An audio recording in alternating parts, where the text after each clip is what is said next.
واقعہ کربلا تاریخ کا دردناک واقعہ ہے۔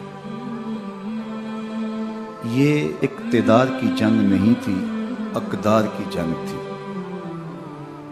دو شخصیتوں کی لڑائی نہیں تھی، دو نظریات کا ٹکراؤ تھا۔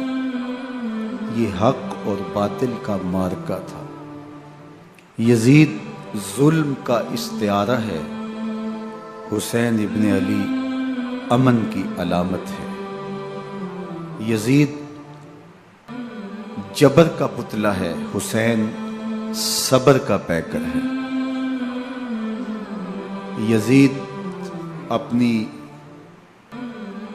بدطینت فطرت اور اپنی طبع ناہموار کے باعث دنیا پر ذلت و رسوائی، ظلم، جبر، جور و زیادتی کی علامت بن کے ابھرا، اور حسین ابن علی رضی اللہ تعالی عنہ حق و صداقت کا نشان بن کے ابھرا۔ کربلا کے تپتے ہوئے ریگزار میں حسینی اور یزیدی دو کردار سامنے آتے ہیں۔ اقبال نے کہا تھا، موسیٰ و فرعون و شبیر و یزید، ایند و قوت از حیات آید بدید۔ زندہ حق از قوت شبیری است، باطل آخر داغ حسرت میری است۔ سرخ رو عشق غیور از خون او، شوخی ای مصر از مضمون او۔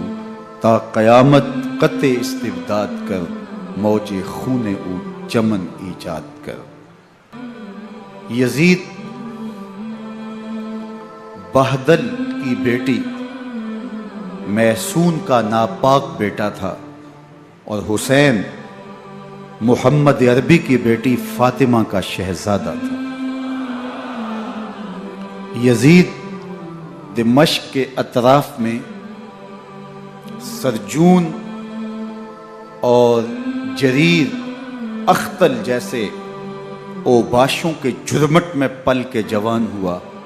حسین کے گھر کا دروازہ مسجد نبوی کے اندر کھلتا تھا۔ یزید نشے میں دھت ہو کر کے نمازیں چھوڑ دیتا تھا۔ حسین کی کربلا کے اندر بھی نماز تہجد قضا نہیں ہوئی۔ یزید ظلم کا دوسرا نام ہے، حسین امن کی علامت ہے۔ یزید نے زندگی میں ایک مرتبہ حج کیا اور شراب کے مٹکے ساتھ لے کے آیا، اور اختل اور دیگر گویوں اور مغنیوں کو اپنے ساتھ رکھا تاکہ سفر آسانی سے کٹے۔ حسین ابن علی نے 25 حج سواری ہونے کے باوجود پیدل کیے۔ یزید حج بیت اللہ کے بعد مدینہ المنورہ آیا اور شراب کی ایک مجلس بپا کی۔ حضرت امام حسین رضی اللہ تعالی عنہ جب وہاں پہنچے تو شراب کی پھیلی ہوئی بدبو کو محسوس کرتے ہوئے فرمایا، یہ بو کیسی ہے؟ تو نشے میں دھت یزید بولا، یہ شام میں بنتی ہے، اور ایک جام منگوایا اور اس کو پیتے ہوئے دوسرا جام حضرت امام حسین رضی اللہ تعالی عنہ کی طرف بڑھاتے ہوئے کہا، ابا عبداللہ لیجئے۔ تو حضرت امام حسین رضی اللہ تعالی عنہ نے فرمایا، میں اس کی طرف دیکھتا بھی نہیں ہوں۔ اور پھر وہ عشقی اشعار پڑھنے لگا۔ جب یزید کی شراب نوشی کا منظر امام حسین رضی اللہ تعالی عنہ اپنی آنکھوں سے دیکھ چکے تھے تو مجھے بتاؤ یزید کے ہاتھ پہ امام حسین کا پاک ہاتھ کیسے آتا؟ حضرت امام حسین رضی اللہ تعالی عنہ جس ماحول میں پلے تھے، جس ماحول میں پرورش پائی تھی، جس ماحول میں رہے تھے، وہ پاکیزہ اور تقدس مآب ماحول تھا۔ اور یزید کبھی اطراف دمشق میں، کبھی غوطہ میں، کبھی الخزرہ محل میں، اور کبھی کہاں داد عیش دیتا رہا اور لہو و لعب کے اندر مصروف رہا، اور اس کی زندگی ان چیزوں سے عبارت تھی. وہ محرمات کو حلال قرار دیتا، شراب نوشی اس کی ہڈیوں میں رچی ہوئی تھی، اور شریعت بیضا کا مذاق اڑایا کرتا. اور حسین ابن علی رضی اللہ تعالی عنہ کی دوستیاں جن لوگوں سے تھی وہ عبداللہ ابن عباس تھے، عبداللہ ابن عمر تھے، حضرت عبد الرحمن بن ابو بکر رضی اللہ تعالی عنہ تھے. یزید تو جوا کھیلتا رہا، یزید تو قمار بازی کرتا رہا، یزید تو شراب نوشی کرتا رہا، اور حسین ابن علی مسجد نبوی کے منبر میں حضور کے پہلوؤں میں بیٹھتے رہے. زمانے نے وہ منظر دیکھا کہ سرخ رنگ کے جوڑے پہنے ہوئے حسنین کریمین حجرہ فاطمہ سے نکلتے ہیں. کم عمری کی وجہ سے کبھی گرتے ہیں کبھی سنبھلتے ہیں، اور آقا کریم خطبہ ارشاد کر رہے ہیں. خطبہ چھوڑ کے حضور نے شہزادوں کو اٹھا لیا. وہ منظر بھی زمانے نے دیکھا.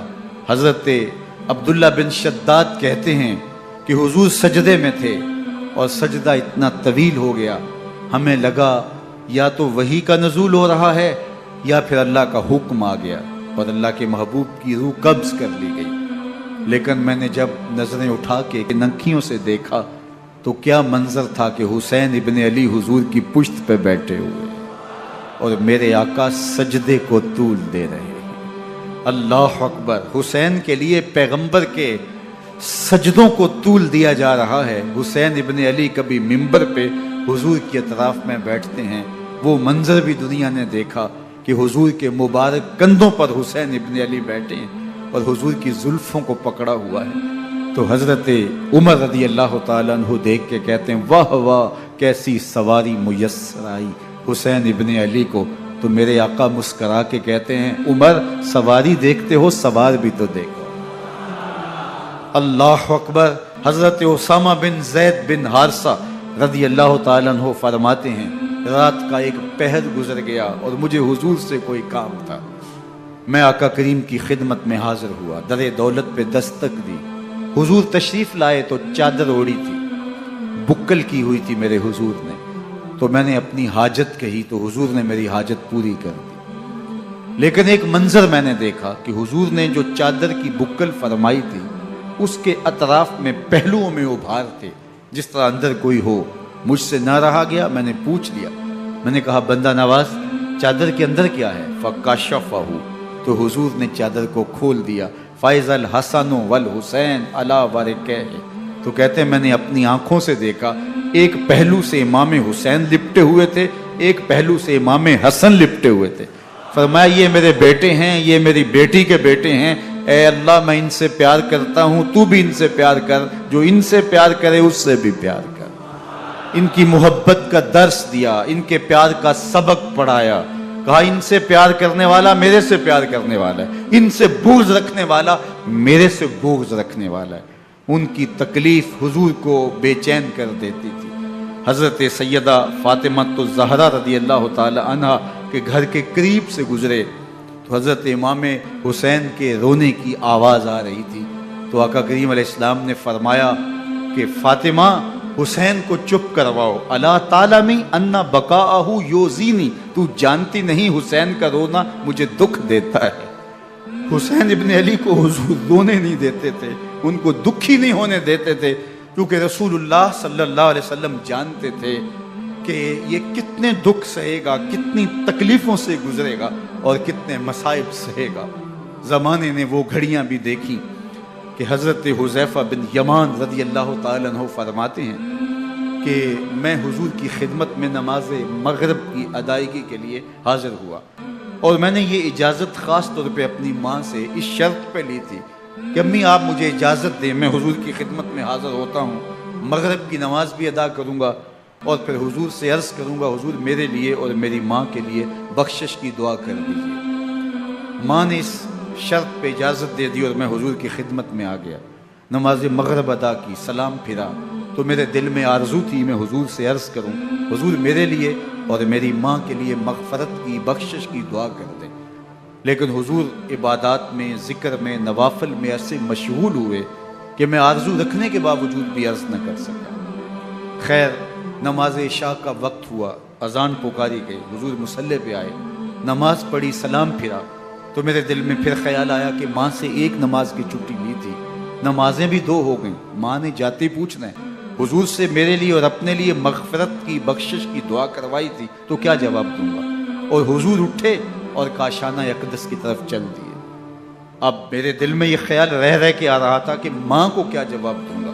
میں تو حضور سے بخشش و مغفرت کی دعا کروا ہی نہیں سکا۔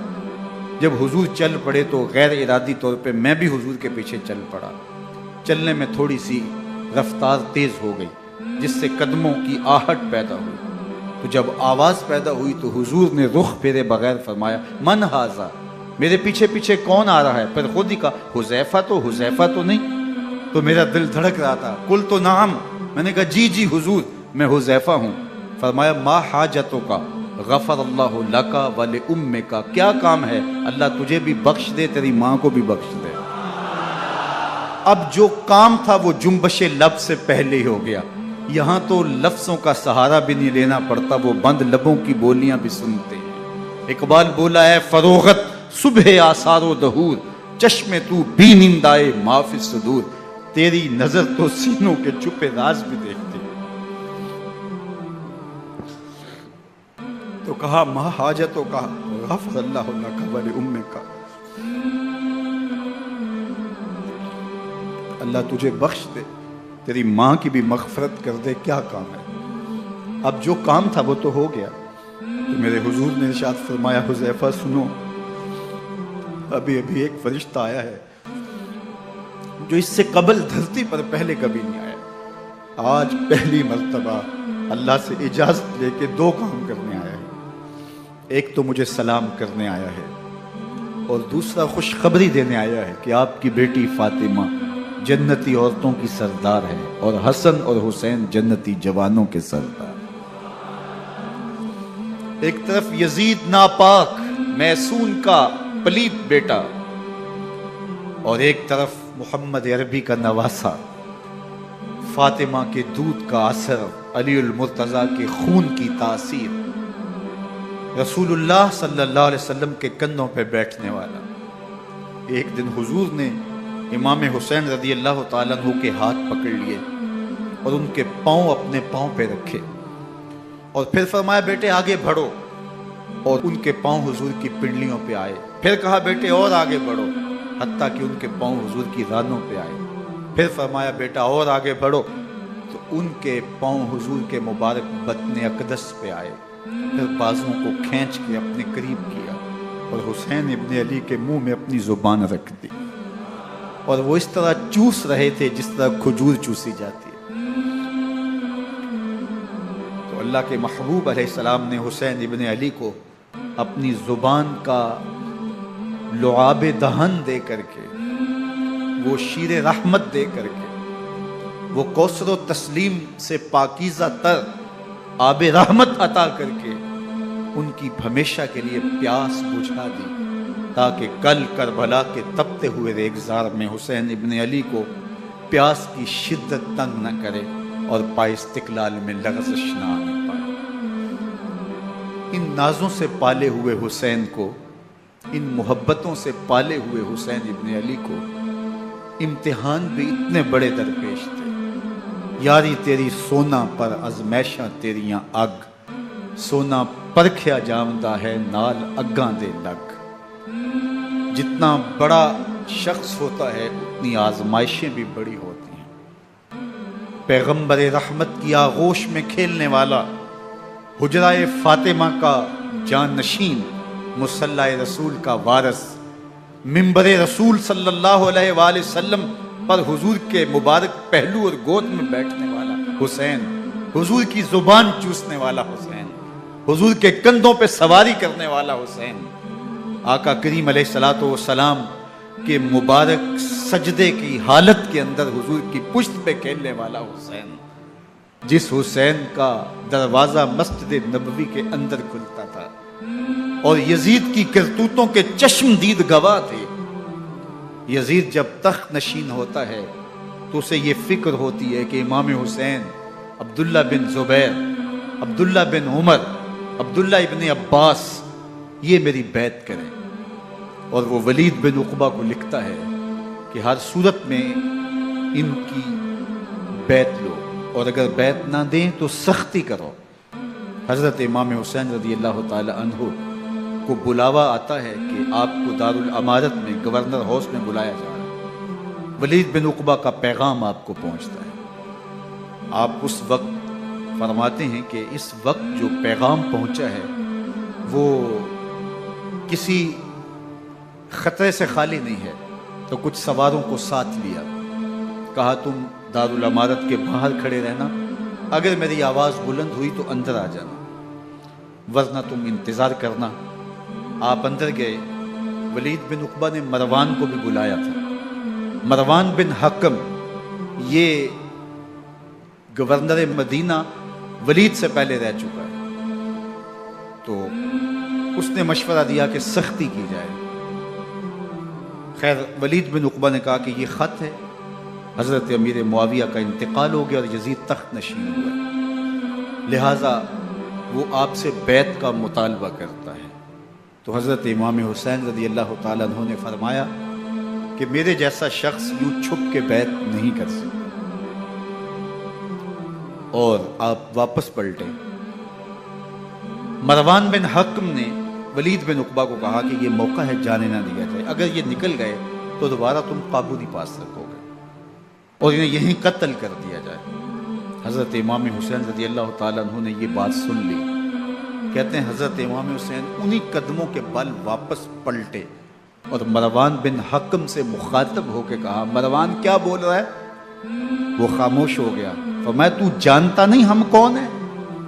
آنا حسین ابن علی ابن ابی طالب، میں حسین ہوں، میں علی کا بیٹا ہوں۔ ہمارے گھر میں قرآن اترتا رہا ہے، وحی کا نزول ہوتا رہا ہے، اور یزید فاسق ہے، فاجر ہے، مسلمانوں کا قاتل ہے اور شرابی ہے۔ میں ڈنکے کی چوٹ پہ یزید کی بیعت سے انکار کرتا ہوں۔ بس حیدری کچھار سے محمدی شیر نکل آیا ہے۔ اب اوسان خطا ہو گئے، راستہ چھوڑ دیا، واپس آئے، سیدہ زینب سے ملے، کہا مدینے کو چھوڑنا پڑے گا۔ کہا بھیا کیا ہوا؟ کہا یزید بیعت لینے پہ مصر ہے اور میں کسی صورت بھی بیعت نہیں کروں گا۔ رسول اللہ کا مدینہ ہمارے خون سے لالہ زار بنے گا، میں نہیں چاہتا کہ حضور کے شہر نور کی حرمت پامال ہو۔ دوستو وہ کیسا منظر ہوگا جب حسین ابن علی نے آخری حاضری حضور کے روضے پہ دی ہو۔ حاجی یا معتمر 10 دن کے لیے، 8 دن کے لیے، 20 دن کے لیے مدینہ المنورہ عارضی سکونت اختیار کرتا ہے، اور حضور کے روضہ انور سے، اس شہر نور سے، ان گلیوں سے، ان بام و در سے ایسا مانوس ہو جاتا ہے کہ جب واپس پلٹ رہا ہوتا ہے ان دعاؤں کے ساتھ کہ دوبارہ آنا بھی نصیب ہو، اور اسے لگتا ہے کہ میں دوبارہ بھی بلایا جاؤں گا، لیکن اس کے باوجود شہر حبیب چھوڑنا قیامت سے کم نہیں ہوتا۔ اعظم چشتی مرحوم آخری بار جب حضور کے روضہ انور پہ گئے تو بیمار تھے، ویل چیئر پہ تھے۔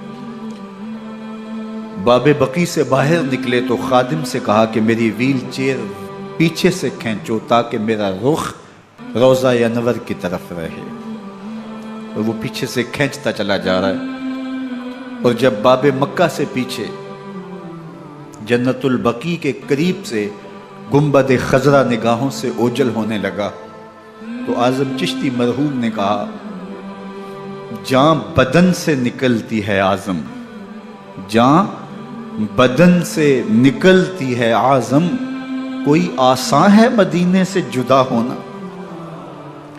کوئی آسان ہے مدینے سے جدا ہونا۔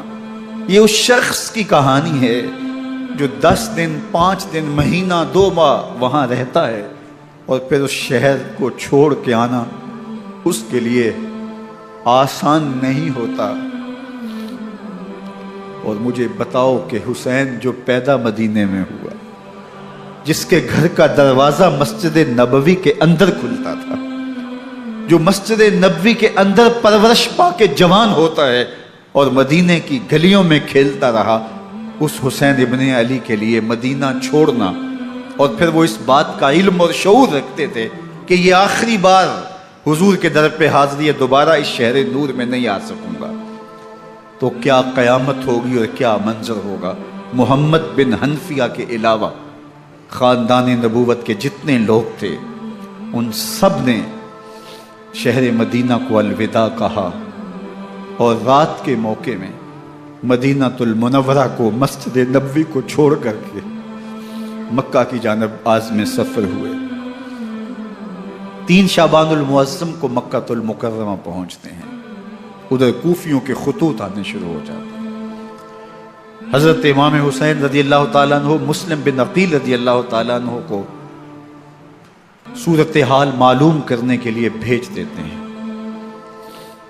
40,000 کوفی آپ کے ہاتھ پہ بیعت کر دیتے ہیں۔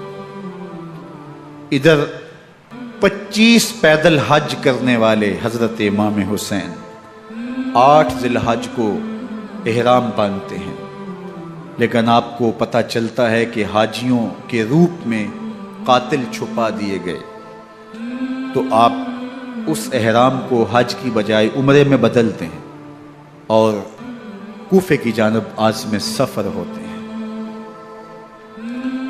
کائنات والو، ذرا سینے پہ ہاتھ رکھ کے دیکھو کہ یہ کتنا مشکل مرحلہ تھا۔ اس دین کی آبرو کو بچانے کے لیے حضرت امام حسین رضی اللہ تعالیٰ عنہ نے کتنا بڑا قدم اٹھایا۔ آپ کے بہیخہ دوست احباب عبداللہ بن عمر یہ سارے روکتے ہیں، عبداللہ بن عباس کہتے ہیں حضرت نہ جائیے، الکوفی لا یوفی، کوفی کبھی وفا نہیں کرتے، آپ کے والد کو وہاں شہید کیا گیا، لیکن آپ ایک فرض کو نبھانے جا رہے ہیں۔ میرے غم گسارو، میرے مہربانوں، نہ روکو مجھ کو جانے دو، مجھے نانے کے دی کی ڈوبتی کشتی بچانے دو، میں جاتا ہوں کہ دنیا پر وفا کا نام رہ جائے، میں رہوں نہ رہوں پر عظمت اسلام رہ جائے۔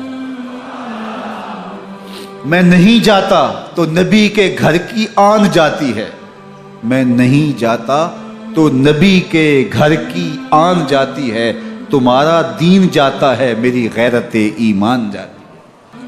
حضرت امام حسین یہاں سے چلتے ہیں، ابھی راستے میں ہی پہنچتے ہیں کہ یہ خبر آتی ہے کہ کوفے والوں نے بے وفائی کر دی، حضرت مسلم بن عقیل رضی اللہ تعالیٰ عنہ کو شہید کر دیا گیا، نعمان بن بشیر معزول کر دیے گئے، ابن مرجانہ ابن زیاد وہاں متعین کر دیا گیا جو سخت گیر شخص تھا، اور اس نے لوگوں کو ڈرایا دھمکایا اور کوفے کے لوگوں کے دل بدل گئے اور وہ بیعتیں توڑنے لگے۔ وہ منظر مسجد کوفہ کا کتنا دلگداز تھا، جب امام نماز کے لیے کھڑے ہوئے تو 40,000 لوگ آپ کے پیچھے تھا۔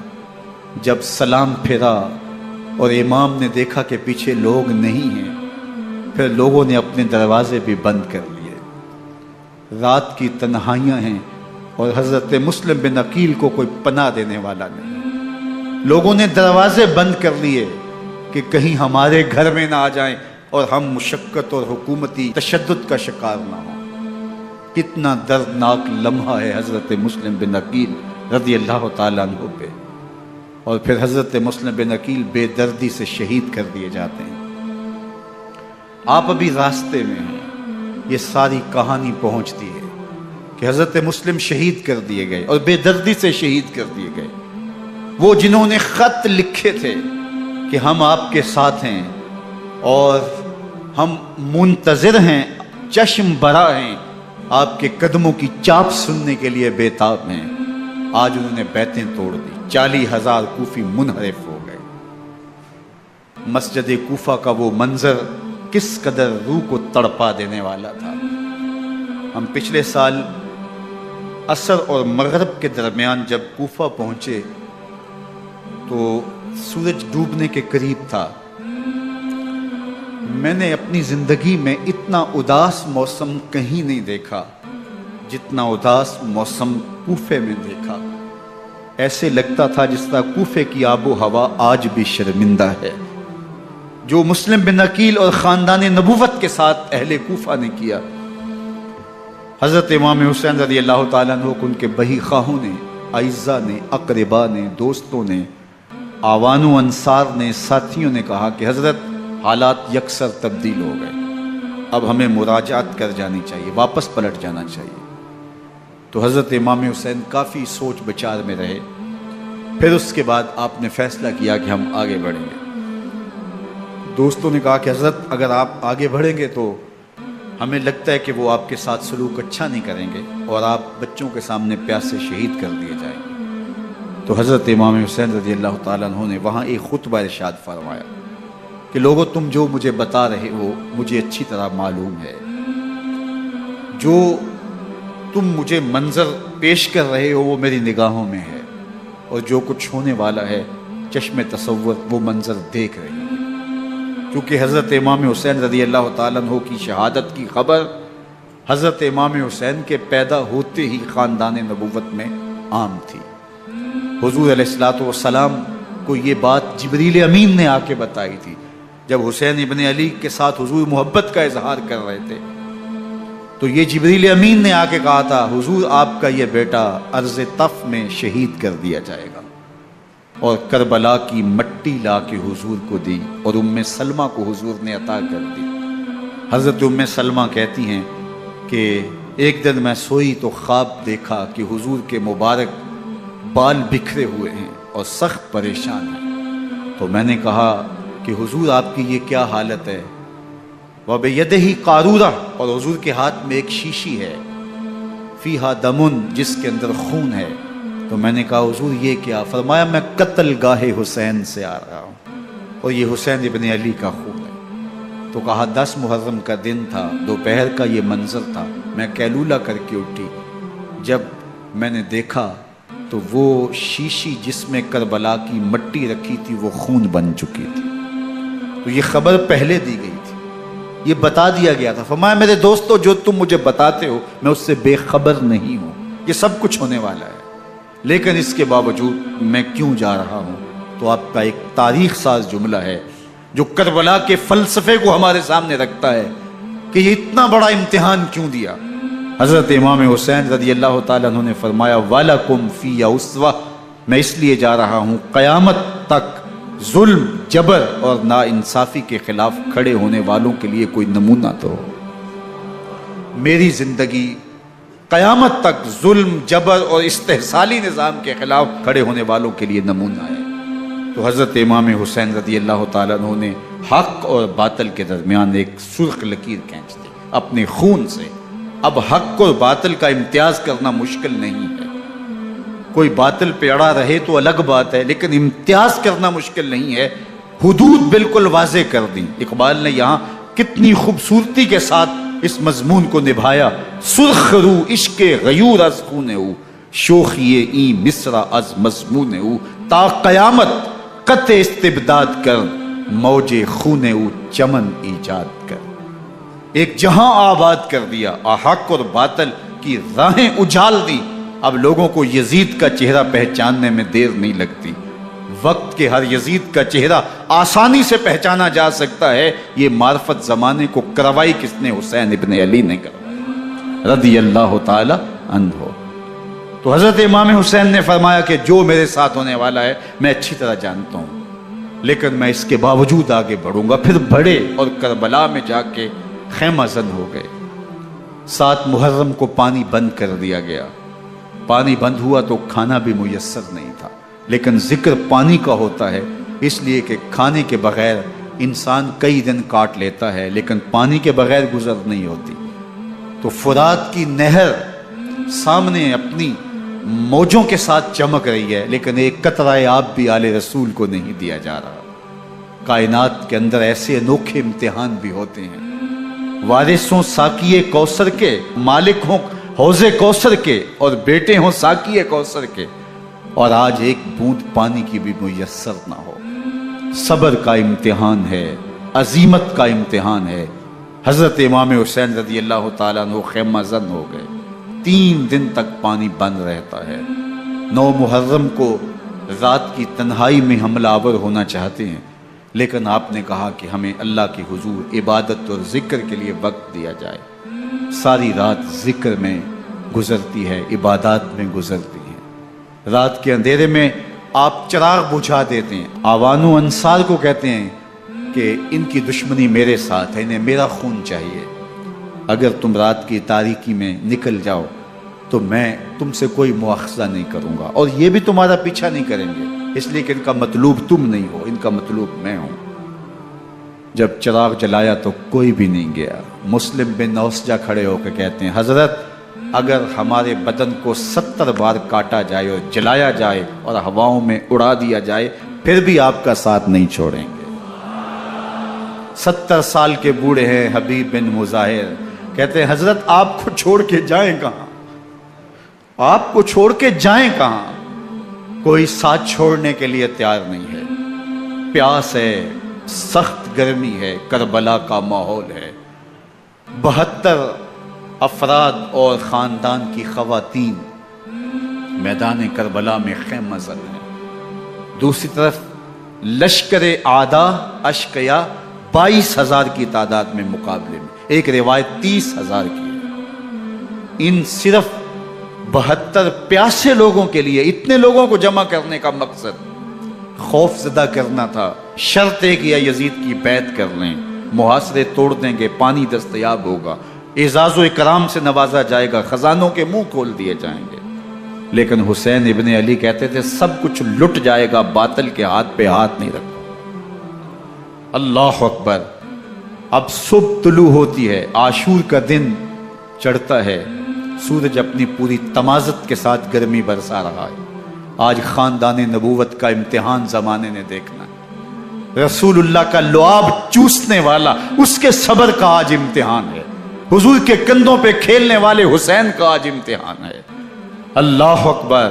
حسین ابن علی تمام حجت کرتے ہیں میں نے تمہارا کچھ نہیں بگاڑا، میں نے کسی کا خون نہیں کیا، میں نے کوئی زیادتی نہیں کی، تم کیوں میرے قتل کے در پہ ہو؟ تم جانتے نہیں میں کون ہوں؟ میں تمہارے نبی کا نواسا ہوں، رسول اللہ صلی اللہ علیہ وآلہ وسلم کے کندھوں پہ کھیلتا رہا ہوں، حضور کا لعاب چوستا رہا ہوں، اور میں بوسہ گاہے رسول صلی اللہ علیہ وآلہ وسلم ہوں۔ لیکن ان اشقیاء کے دل پر کوئی چیز اثر انداز نہیں ہوتی۔ ایک ہور ہے، اللہ اس کے دل میں نرمی ڈالتا ہے۔ پہلے تو امام حسین کو گھیر کے لے کر کے آتا ہے، لیکن بعد میں وہ قافلہ یزید سے قافلہ حسین کی طرف آ جاتا ہے۔ امام حسین فرماتے تو دنیا میں بھی ہو رہے، آخرت میں بھی ہو رہے، آزادی مل جاتی ہے۔ باقی 22,000 کا لشکر جرار امام حسین کے قتل کے در پائے ہے۔ پھر تاریخ نے خاندان نبوت کا وہ انوکھا امتحان دیکھا۔ حضرت امام حسین کے بچے بالخصوص خواتین پیاس کی شدت میں حلق خشک ہے۔ حضرت سکینہ تڑپ کے اپنے باپ سے کہتی ہیں کہ مجھے 6 ماہ کے علی اصغر کی پیاس نہیں دیکھی جا رہی۔ بچے کو ہاتھوں پہ اٹھاتے ہیں اور نہر فرات کے کنارے پہنچ کے فرماتے ہیں اشقیاء سے مخاطب ہو کے تمہارا معاملہ میرے ساتھ ہے، اس 6 ماہ کے بچے نے تمہارا کچھ نہیں بگاڑا، اور چلو بھر کے اس کا حلق سیراب کرنا چاہتے ہیں۔ ایک 2 شاخہ تیر آتا ہے جو حضرت علی اصغر کے گلے کو چیر دیتا ہے۔ راوی لکھتے ہیں کہ وہ عام تیر نہیں تھا، جانوروں کو شکار کرنے کے لیے جو بڑے تیر ہوتے ہیں وہ 2 شاخہ تیر تھا۔ وہ گردن کو کاٹ دیتا ہے، خون بہنے لگتا ہے، گردن لٹک جاتی ہے۔ حضرت امام حسین وہ بہتا ہوا خون اپنے چلو میں لیتے ہیں اور آسمان کی طرف اچھال کے کہتے ہیں مالک حسین کی یہ قربانی بھی قبول۔ یہ تماشا لبے بام نہیں ہے۔ بچہ بیمار ہو، ڈاکٹر جواب دے دیں، ماں باپ کے ہاتھ پھول جاتے ہیں۔ زندگی کی سانسیں ابھی چل رہی ہوتی ہیں، لیکن ڈاکٹر کہے کہ یہ میرے بس کا روگ نہیں ہے، کہیں اور لے جاؤ، تو زندگی کا لف و نشر غیر مرتب ہو جاتا ہے۔ میں سلام پیش نہ کروں حسین ابن علی کو، 6 ماہ کا علی اصغر ہاتھوں میں دم توڑتا ہے، گردن لٹک جاتی ہے، خون بہ رہا ہے۔ اب خیموں کی طرف بڑھ رہے ہیں، لیکن زبان پہ شکایت نہیں ہے، کہتے ہیں مالک حسین کی یہ قربانی قبول کر۔ اب خیموں کی طرف آنا، شہر بانوں ام رباب سیدہ زینب حضرت سکینہ سلام اللہ علیہا کا سامنا کوئی آسان کام نہیں تھا، لیکن حسین ابن علی آتے ہیں، شہزادے کو یہاں خیموں کے قریب رکھ کے کہتے ہیں کہ یہ حوض کوثر سے سیراب ہو گیا ہے۔ اللہ اکبر، کوہرام مچ جاتا ہے خیموں کے اندر، کیا منظر ہوگا اور ان کو کن الفاظ کے پیرائے میں ڈھال کر کے ان کیفیات کو بیان کیا جا سکتا ہے جو اہل بیت کے خیموں کے اندر علی اصغر کی شہادت کے بعد کا منظر رقم ہو رہا ہوگا۔ اللہ اکبر، ادھر اشکیا آوازیں دے رہے ہیں، مبارزت کے لیے پکار رہے ہیں۔ زمانے نے پھر وہ منظر بھی دیکھا کہ جوان بیٹے کو 18 سال کی کمائی حضرت امام حسین میدان عمل میں بھیج رہے ہیں۔ وہ علی اکبر جو حسین کا نور نظر ہے، آنکھوں کا قرار ہے، دل کی تسکین ہے۔ اور پھر حضرت علی اکبر جب گھوڑے کی زین سے فرش زمین پہ گرتے ہیں تو باپ کو آواز دیتے ہیں، اور حضرت امام حسین جو ہے وہ آگے جا کے بیٹے کی لاش اٹھاتے ہیں۔ اللہ اکبر، 18 سال کے بیٹے کی لاش کو کندھوں پہ اٹھا کے خیموں تک لاتے ہیں اور ہاتھ پھیلا کے کہتے ہیں مالک حسین کی یہ قربانی بھی قبول فرما۔ کبھی قاسم بن حسن کی لاش اٹھا کے لاتے ہیں، کبھی اون و محمد کی لاشیں اٹھا کے لاتے ہیں، بتیجوں کی، بھانجوں کی، بھائی عباس کے کٹے ہوئے بازو اور زخموں سے چھدا ہوا لاشا۔ کیا کیا قیامتیں تھیں جو اس کربلا کے ایک میدان کے اندر نہیں توڑی گئیں۔ حضرت امام حسین پر دکھ پہ دکھ، تکلیفوں پہ تکلیفیں، اب 71 لاشیں اٹھا کے خیموں تک پہنچا چکے، اور ادھر مبارزت کی دعوت دی جا رہی، آؤ میدان عمل میں آؤ، اب دیر کیوں کر رہے ہو۔ رسول اللہ کا حرم، رسول اللہ کی شہزادیاں جو نازوں میں پلی تھی، وہ کلیاں جو شبنم کا بوجھ بھی گوارا نہیں کر سکتی تھی، آج مصیبتوں کے پہاڑ ٹوٹ گئے۔ حضرت امام حسین کبھی شہربانوں کو، کبھی ام رباب کو دلاسا دیتے ہیں، کبھی حضرت زینب کو کہتے ہیں۔ حضرت زینب کربلا کے اس میدان کے اندر بڑے حوصلے کے ساتھ اپنے بھائی کے ساتھ کھڑی ہے، اپنے 2 بیٹے راہ خدا میں پیش کیے، ان کی لاشیں وصول کی، لیکن زینب جس جرأت کے ساتھ، جس پامردی کے ساتھ اس سارے منظر کو حوصلے کے ساتھ سہتی رہی، وہ یقیناً حوصلہ سیدہ زینب سلام اللہ علیہا کا ہی ہے، لیکن یہ وہ منظر تھا کہ زینب کا دل بھی ڈول گیا جب حسین ابن علی گھوڑے پہ بیٹھنے لگے، اور ان کو گھوڑے میں بٹھانے والا کوئی نہیں تھا، اور جو بھی سوار جاتا پھر واپس اس کی لاش ہی آتی اور حسین ابن علی لے کے آتے۔ آج حسین ابن علی جا رہے ہیں، زندگی کا سارا سرمایہ لٹ رہا ہے، حضرت زینب سلام اللہ علیہا سنبھل نہیں رہی۔ حضرت امام رضی اللہ تعالیٰ عنہ اٹھے اور آپ نے حضرت زینب کو صبر کی تلقین کی اور کہا کہ صبر ہی بہترین ذریعہ ہے اور اللہ کی قربت کا ایک بہترین سبب ہے، اور ان کو صبر کی تلقین کرتے ہوئے فرمایا کہ میرے بعد تم نے اس ذمہ داری کو سنبھالنا ہے، اور ان مخدرات اسلام کی، ان شہزادیوں کے پردے کی تم نے حفاظت کرنی ہے۔ اور پھر گھوڑے کی زین کس کے امام حسین لشکر اشکیا کی طرف بڑھتے ہیں۔ اب خیموں سے سسکیوں کی آواز آ رہی ہے، ان کا سردار، ان کا تاجدار آج سب کو چھوڑ کے کربلا کے میدان کی طرف بڑھ رہا ہے۔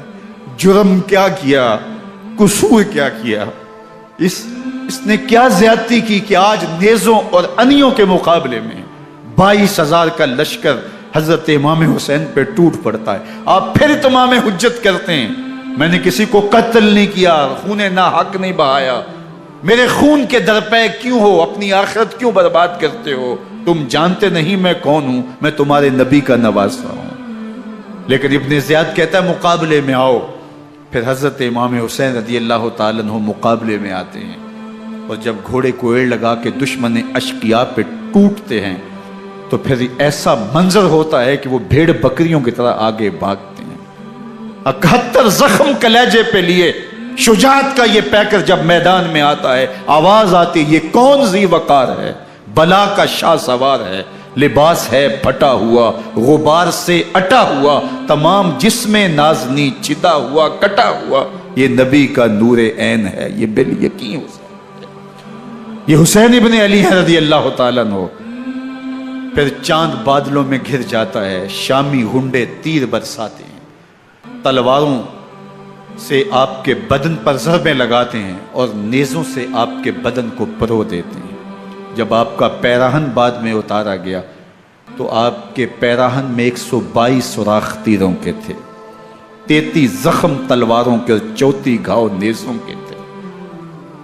جب گھوڑے کی زین سے فرش زمین پر آئے، بدن چھلنی تھا، زخم زخم سے خون بہ رہا تھا، 3 دن کا پیاسا حسین، اللہ اکبر، بدن زخموں سے چور، 71 لاشیں کلیجے پہ لیے، مخدرات اسلام کے پردے کا خیال دل میں الگ ہے، لیکن گھوڑے کی زین سے جب فرش زمین پہ امام حسین آتے ہیں، زبان پہ ہائے نہیں، نالا و شیون نہیں، چیخ و پکار نہیں، آتے ہی پیشانی سجدے میں رکھتے ہیں اور پکارتے ہیں اللہم ردن بقضائک وصبرن علی بلائک تسلیما لامرک سبحان ربی العالی۔ مالک گھر لٹا کے، بچے لٹا کے، خاندان سب کچھ قربان کر کے، اپنے بدن کو زخموں سے چھلنی کروا کے، تیروں اور نیزوں کی انیوں سے اپنے آپ کو زخمی کروا کے، تیرے حضور سر جھکا کے یہ اقرار کرتا ہوں کہ حسین تیری تقدیر پہ راضی ہے، مالک تو بھی بتا، تو بھی حسین پہ راضی ہوا ہے کہ نہیں ہوا۔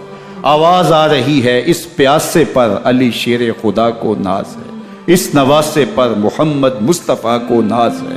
اوروں نے بھی سجدے کیے پر اس کا عجب انداز ہے، اس نے وہ سجدہ کیا جس پر خدا کو ناز۔ حسین ابن علی رضی اللہ تعالیٰ عنہ کا سر انور دستے قاتل نے تب کاٹا جب وہ سجدے میں جھکا ہوا تھا۔ یزید نے کہا میں بیعت لوں گا، امام حسین نے کہا کبھی بھی نہیں دوں گا، یہ سر کٹ سکتا ہے جھک نہیں سکتا۔ سر کاٹ کے نیزے کی نوک پہ چڑھا دیا گیا اور یہ اس بات کا اعلان تھا کہ ہم جیت گئے اور حسینی ہار گئے، اور لشکر یزید میں غوغا مچ گیا، نقارے بجنے لگے کہ ہم جیت گئے، دیکھو امام حسین شہید کر دیے گئے، اور سر کاٹ کے نیزے کی نوک پہ چڑھایا گیا۔ لیکن لشکر یزید سے ہی آواز آئی یہ کیسا سر ہے جو کٹ کے بھی سر بلندی ہے، کٹ گیا ہے پھر بھی اونچا ہے، اللہ اکبر، یہ سر سجدے میں کٹا ہے، رب کے حضور عبادت کی حالت میں کٹا ہے۔ حسین آج بھی سجدے میں ہے، اللہ اکبر، حسین آج بھی سجدے میں ہے، بلکہ کٹے ہوئے سر کا رخ زمین کی جانب تھا اور کٹی گردن آسمان کی طرف، یوں نیزے پہ پرویا گیا۔ اللہ اکبر، ایک شاعر نے نقشہ کھینچا، بآنکھ سر نیزے پہ اور سوئے زمین ہے روح، یعنی سجدہ ثانی کی ہے آرزو۔ رکعت کے 2 سجدے ہوتے ہیں، ابھی ایک سجدہ ہوا تھا کہ دست قاتل نے سر کاٹ دیا، کہا حسین کی پیشانی میں دوسرے سجدے کی تمنا مچل رہی۔ یہ تھا حسین ابن علی کا سجدہ، ساری زندگی رب کے حضور سجدہ قضا نہیں ہونے دیا۔ آج پانی نہیں ہے، اللہ اکبر، آج تیمم کر لیتے ہیں، آج اپنے خون کو اوڑ کر کے حسین نے اپنی پیشانی اپنے مالک کے حضور جھکا کر کے عظیمت کی وہ انوکھی داستان رقم کر دی کہ صدیاں گزرنے کے باوجود بھی ان کی یادوں کے چراغ روشن ہیں۔ جب حضرت امام حسین اور دوسرے آیان و انصار کو شہید کر دیا گیا تو ان کے سر نیزوں کی نوک پہ چڑھا دیے گئے۔ حضرت امام حسین کا کٹا ہوا سر اور باقی 71 افراد کے کٹے ہوئے سر نیزوں کی نوک پہ، اور 10 سواروں کو ابن سعد نے کہا کہ ان کو رون دو، اور گھوڑوں کی ٹاپوں تلے حضرت امام حسین رضی اللہ تعالیٰ عنہ اور ان کے آوان و انصار کو جو ہے وہ روندا گیا، حتیٰ کہ ان کی استخوان مبارک، ان کی ہڈیاں بھی چور چور ہو گئی۔ روننے سے قبل ان کا لباس اتار لیا، ان کے کپڑے اتار لیے گئے۔ اللہ اکبر، کیسی دردناک گھڑیاں تھیں۔ یزید کا صرف یہی بد کرداری کا مرحلہ نہیں تھا، اس کربلا کے صحرا کے اندر یزید نے جس طرح امام حسین رضی اللہ تعالیٰ عنہ کو شہید کیا اور حضرت امام حسین کے خاندان کو شہید کیا، جب مدینہ المنورہ پر یزید نے مسلم بن عقبہ کو مقرر کیا، جس کو بزرگوں نے مصرب بن عقبہ کہا ہے، تو اس کو کہا 3 دن تک مدینے کا حرم تمہارے لیے حلال ہوگا، جو چاہو تم کرنا، اور شامی فوجوں کو اجازت ہوگی۔ تو وہاں بھی انہوں نے 10,000 تابعین اور 700 صحابہ کو شہید کیا۔ حضرت ابو سعید خدری رضی اللہ تعالیٰ عنہ گھر سے باہر نکلے، کافی بوڑھے ہو چکے تھے، تو انہوں نے حضرت ابو سعید خدری کو پکڑ لیا، کہا تم کون ہو؟ کہا مجھے ابو سعید خدری کہتے ہیں۔ تو کہا ہاں تمہارا نام سنا ہے، اور داڑھی سے پکڑ کے کھینچا اور کہا کہ ہے تمہارے پاس جو ہمیں دو؟ تو کہا کہ میرے پاس تو کچھ بھی نہیں، میں تو فقیر آدمی ہوں۔ تو ان کے گھر ان کو لے گئے، تو 2 کبوتر رکھے تھے حضرت ابو سعید خدری نے، تو وہ کبوتر لوٹ کے لے گئے۔ اللہ اکبر۔ حضرت ابن سنان رضی اللہ تعالیٰ عنہ کو، جو حضور کے علم بردار تھے فتح مکہ کے دن، ان کو ستو پہلے پلائے اور پھر ان کی گردن کاٹی گئی، اور کہا یہ ہے وہ ستو جو تم زندگی میں آخری بار پیو گے۔ ایک گھر میں داخل ہوئی شامی فوج، تو ایک خاتون کے ابھی بچہ پیدا ہوا تھا، اور قابلہ نے، دائیا نے وہ بچہ ماں کی چھاتی پہ لٹایا، اور وہ ماں کا پہلا دودھ پی رہا تھا۔ تو یہ جا کے کہنے لگے نکالو تمہارے پاس جو کچھ ہے۔ تو اس خاتون نے کہا تم جانتے ہو یہ بچہ کون ہے؟ تو انہوں نے کہا ہم نہیں جانتے۔ کہا یہ حضرت ابن ابی کبشہ انماری رضی اللہ تعالیٰ عنہ کا بچہ ہے، اور یہ وہ صحابی ہیں کہ جو بیت الشجرہ کے موقع پہ حضور کے ہاتھ پہ بیعت کرتے ہیں۔ انہوں نے اس چیز کا لحاظ نہ کیا کہ جو کچھ ہے وہ ہمیں دو، ورنہ تیرے بچے کو نہیں چھوڑیں گے۔ تو ماں بچے سے مخاطب ہو کے کہتی ہے، ابھی بچہ پیدا ہوا ہے اور ماں سے پہلا دودھ پی رہے، کہ بیٹے اگر میرے پاس کچھ ہوتا، وہ قیمتی سے قیمتی چیز بھی ہوتی، تیری جان کے لیے قربان کرتی، لیکن اس وقت میرے پاس کچھ ہے نہیں۔ تو ایک شکی آگے بڑھا اور بچے کو ایک ٹانگ سے پکڑ کے کھینچ کے دیوار کے ساتھ پٹک کے مارا، جس سے دماغ کا بھیجا نکل گیا۔ کیا کیا زیادتیاں نہیں کی۔ 700 صحابہ حرہ کے واقعہ میں شہید کیے یزید نے، اور 10,000 تابعین شہید کیے۔ مسجد نبوی میں ممبر رسول کے ساتھ گھوڑے باندھے، اور وہ ممبر رسول اور مصلی رسول کے قریب لید کرتے رہے۔ حضرت سید عبد المسیب فرماتے ہیں میں نابینا تھا اور حضور کے روضہ انور کے پاس بیٹھا تھا، اور یزید کے سپاہی آتے، جو بھی مسجد میں نظر آتا پکڑ کے لے جاتے، مجھے نابینا سمجھ کے چھوڑ دیتے، لیکن میں پریشان تھا کہ ظہر کا وقت ہوگا، عصر کا وقت ہوگا، مغرب عشاء کا وقت ہوگا، نہ اذان، نہ اقامت، نہ جماعت، تو کیسے مجھے پتہ چلے گا کہ نماز کا وقت ہو گیا، اور کیسی میری نمازوں کا کیا بنے گا؟ میں اس فکر میں بیٹھا تھا۔ لم ازل اسمع الاذان والاقامت من قبر رسول اللہ صلی اللہ علیہ وآلہ وسلم۔ فرماتے ہیں جب بھی پھر نماز کا وقت آیا، گنبد خضرا سے اذان کی بھی آواز آئی، اقامت کی بھی آواز آئی۔ 3 دن تک مسجد نبوی کے اندر گھوڑے بندے رہے، اور مدینہ کی حرمت پامال کی۔ مدینہ کے گھروں کے اندر یہ بدکماش داخل ہوئے، اور جو بدکاریاں انہوں نے کی، کلیجہ منہ کو آتا ہے۔ 1002 شیزائیں ان بدکاروں کی بدکاریوں کی وجہ سے کنواری حالت کے اندر حاملہ ہوئی۔ 3 دن تک مدینے کا حرم انہوں نے پامال کیا، اور پھر مکہ المکرمہ میں کعبہ اللہ پر گولے برسائے، اور کعبہ کا غلاف جل گیا۔ وہ تو یزید مر گیا، اور حضرت عبداللہ ابن زبیر رضی اللہ تعالیٰ عنہ نے اپنی خلافت کا اعلان کیا۔ یزید کے یہ کرتوت تھے، ادھر اہل مدینہ کو ستایا، ادھر اہل مکہ کو ستایا، اور رسول اللہ صلی اللہ علیہ وسلم کے خانوادے کی بے حرمتی اور توہین کی۔ نہ صرف انہیں قتل کیا گیا، ان کی لاشوں پہ گھوڑے دوڑائے۔ ابن سعد اور شمر جو ہے وہ خیموں میں داخل ہوا، اور مخدرات اسلام کی چادریں چھیننے کی کوشش کی۔ حضرت زینب سلام اللہ علیہ نے مخاطب ہو کے کہا ہمارے چہرے کے رکھوالے چلے گئے ہیں، ظالم تو خیال نہیں کرتا ہم رسول اللہ کی بیٹیاں ہیں۔ حضرت شہربانو، حضرت زین العابدین اور حضرت زینب سلام اللہ علیہم، ان تینوں کو ایک اونٹ پہ باندھا گیا، اور باقی اونٹوں پہ باقی سادات کو، حضور کی شہزادیوں کو باندھا گیا، رسیوں میں جکڑا گیا، اور اونٹوں پہ باندھ کر کے کوفے کی جانب آگے آگے شہیدوں کے سر چل رہے ہیں، اور پیچھے یہ قافلہ چل رہا ہے۔ اور جب یہ قافلہ وہاں سے گزرا جہاں لاشیں پڑی تھی، امام زین العابدین 14 سال کے تھے اور بیمار تھے، اور ان کا حوصلہ نہ ہوا، وہاں غشی ان کے اوپر آنے لگی، اور وہ منظر ابن کثیر نے، باقی لوگوں سب نے لکھا ہے کہ پھر جب ان کی یہ حالت ہوئی تو پھر سیدہ زینب سلام اللہ علیہ، جنہوں نے ابھی تک بڑے حوصلے کے ساتھ ساری مشکلات کا مقابلہ کیا تھا، اب ان کے بندن ٹوٹ گئے اور آنکھوں سے آنسو بہنے لگے، اور سیدہ زینب نے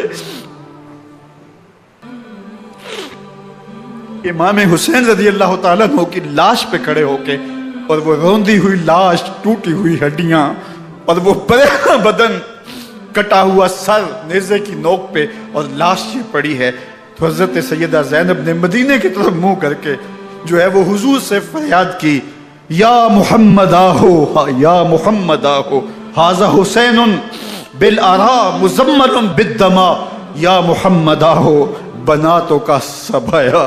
یا رسول اللہ، اے پیارے آقا، یا جدہ ہو، اے ہمارے نانا محترم، یہ دیکھیے آپ کا حسین پڑا ہوا ہے، بدن سے کپڑے اتار لیے گئے، خاک ہوائیں اڑا رہی ہیں، اور اس کے اوپر چادر جو ہے وہ مٹی کی پڑ گئی ہے، حضور آپ کی اولاد کاٹ دی گئی، اور پھر کہا بناتوں کا سبایا، حضور دیکھیے آپ کی بیٹیوں کے ہاتھ باندھ دیے گئے ہیں، اونٹوں پہ کس دیا گیا ہے، سر شہیدہ آگے آگے چل رہے ہیں، اور حضرت سیدنا امام حسین کا آگے آگے سر ہے۔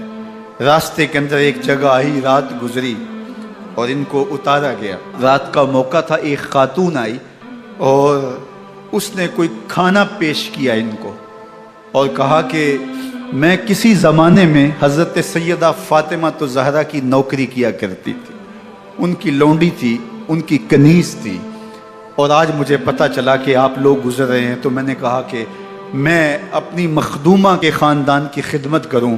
اور پھر اس نے کہا کہ اس وقت سیدہ کی گود میں ایک 6-7 ماہ کی بچی تھی جس کو زینب کہا کرتے تھے، تو سیدہ زینب نے کہا کہ اماں اگر پہچانتی ہو تو وہ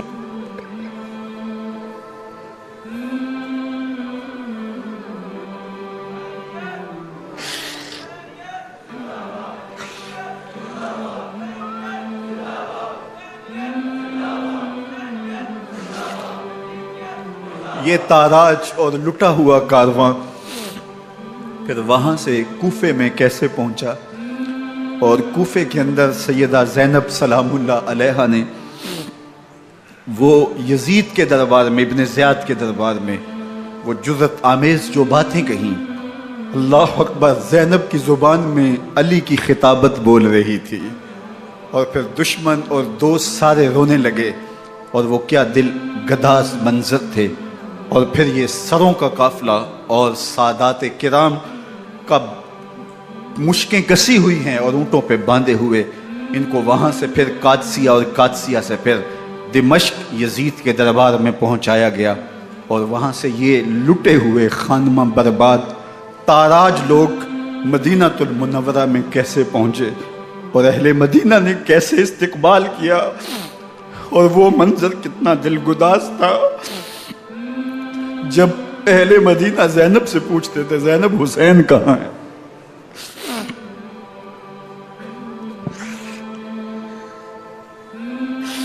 بے مروت بے وفا تیرا بھی کیا افسانہ ہے، جس نے اپنی ہی شمع کو گل کیا تو وہ پروانہ ہے۔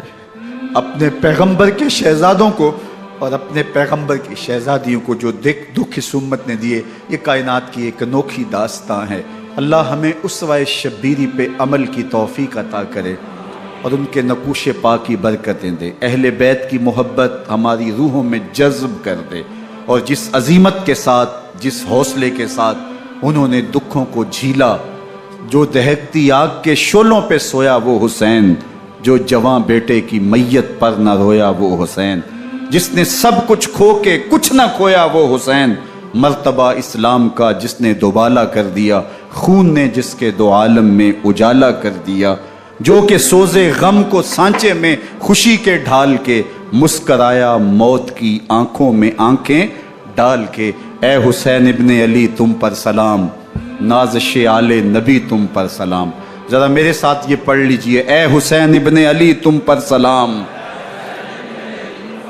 نازش آل نبی تم پر سلام، تم پہ لاکھوں رحمتیں لاکھوں سلام، اے شہیدان محبت کے امام، لالا گوں لالا بدن لالا کفن، اے چمن اندر چمن اندر چمن، زندگی ہی زندگی تیری حیات اے حیات اندر حیات اندر حیات، افتخار ملت بیضا ہے تو، رب کعبہ کی قسم یکتا ہے تو، فخر کا دل میں دریچہ باز کرنا چاہیے، جن کا تو آقا ہے ان کو ناز کرنا چاہیے۔